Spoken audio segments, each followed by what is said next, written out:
தி aged mother paragraph தெரியுமா? 8 mark தெரியாது.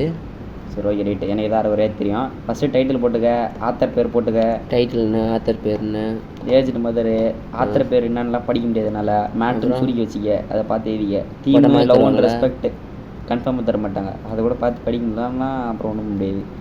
தீம்னு போட்டு love and respect elder theme okay கேரக்டர்ஸ்னு போட்டு ஏஜ்டு மதர் ஒரு கேரக்டர், அவங்க பையன், அதுக்கடுத்து வந்து ஒரு மோசமான லீட்ரு.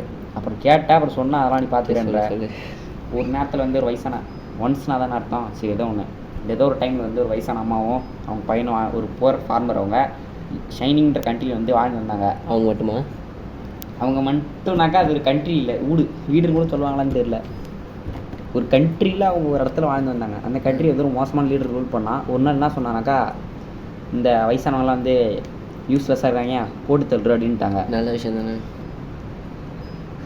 நீ போட்டு தள்ளுவப்பா, யார் நீங்கள்? இங்கே காலில் சூழலை போட்டுறாங்க. என்னாச்சு அப்புறமேட்டு அவங்களோட பையன் வந்து இதை வந்து நம்மளால் பிரின்சிபல் பண்ண யாராவா இந்த கிங்கோட ஆர்டரை நம்மளால் மதிக்காமல் இருக்க முடியாது அப்படின்னு சொல்லிட்டு அவங்க அம்மா போட்டான்னு கேட்குறியா? கதையை பாடுறா. கதையை பார்க்கறதுக்காட்டி இங்கே கேட்டனா என்ன பண்ணுறது? நான் மலை மேலே ஏறுறான். மலை பேர் வந்து ஒபட்சியாமா, மலைக்கு பேர் ஒபட்சியாமா மவுண்டேனா. அவங்க அம்மா வந்து வர வழி ஃபுல்லாக கிளைய உடச்சி கீழே போட்டு வந்துருக்காங்க. ஒரு பைத்தியமா பைத்தியம்லாம் இல்லை, கிளைய உடச்சி போடுறாங்க. எல்லாம் அவனுக்காக தான். சாரி எல்லாம் அவனுக்காக தான்.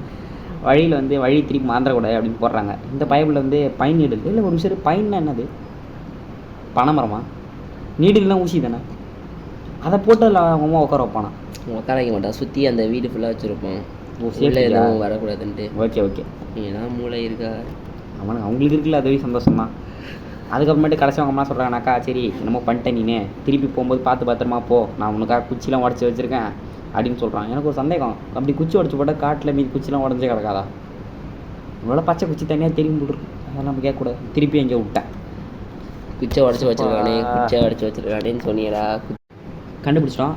ஓகே. அந்த குச்சி உடச்சி போட்டதெல்லாம் வந்து அப்படியே பையன் கண் கலங்கி சாரிம்மா தெரியாம விட்டுட்டோமா அப்படின்னு சொல்லிட்டு திருப்பி கூட்டு போகலாமே சொல்லிட்டு வந்துட்டான். நம்ம வந்து வாழ்ந்தோம்னா வாழ்வோம், செத்தா ஒன்றா சாவோம். ஃபாலோ பண்ணால் அந்த வழியை ஒன்றா ஃபாலோ பண்ணிட்டு போவோம், இல்லை ஒன்றா சேர்த்துரும் அப்படின்னு சொல்கிறான். சாதுங்களே. நீ சொல்லுவாடா, இல்லை நீயே கொண்டு போய் கொண்டு வருவேன். அதுக்கடுத்து என்ன பண்ணுறாங்கக்கா, அந்த கிங் என்ன கேட்குறாங்கக்கா, எனக்கு ரோப் ஆஃப் ஆஷஸ் வேணும் அப்படின்னு கேட்குறான். ரொம்ப முக்கியமான இருக்காங்க. அதுக்கேன் கொஞ்சம் வளர்த்து விட்டு தான் வாயன். கொஞ்சம் அவங்க அம்மாட்ட கேட்குறப்ப என்ன சொல்கிறாங்கனாக்கா, ஒரு காத்தடிக்காத ராத்திரியை கண்டுபிடிச்சி கல் வச்சு கல் மேலே என்ன அது மாடு திங்குமே வைக்கோலை சுருட்டி போட்டு எரிச்சு எடுத்துகிட்டு போய் காட்டு அப்படின்றாங்க. உடனே ராஜாட்ட காமிச்சதும் அந்த நாய் பார்த்துட்டு லைட்டாக கண் கலங்கி ஐயோ தெரியாமல் தப்பு பண்ணிட்ட முடிருக்கு அப்படின்னு சொல்லிட்டு அந்த குரூவெல்லாம் ஆர்டர் கேன்சல் பண்ணிடுறான். அவ்வளோ தான் 8 மார்க்கு.